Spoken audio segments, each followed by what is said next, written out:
دورش که بوتونی آذری هرچند وصفت میکنم در حسن زان بالاتری تو از پری چبوکتری و از برگ گل نزوکتری و از خرچی گویم بهتری خخنه تایب دلبری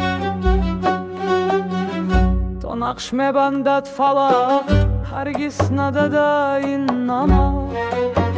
خوره ندانم یا ملک فرزندی آدم یا پری عالم همه یغمایی تو خلق همه شایدای تو آن نرگسی شبلای تو آورده رسمی کفاری آفاقا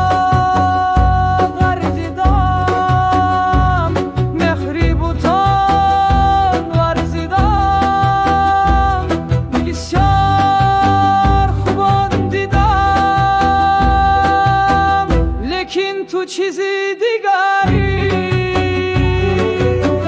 ای راه تو آرامی جان با قدی چون سروی روان زینسان مرفته من کشان کارمی یونم میبری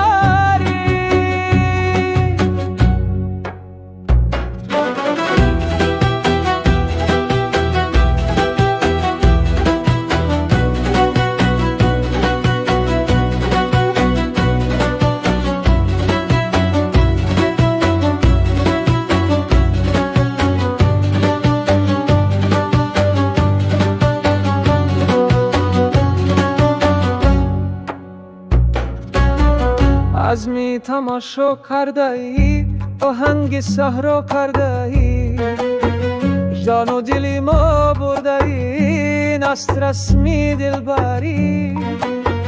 من تو شدم تو من شده من تن شدم تو جان شدی تو کس نکوید بعد از این من دیگرم تو دیگری خسرو غریب است و گدا افتاده در شهر شما باشد که از بحر خودش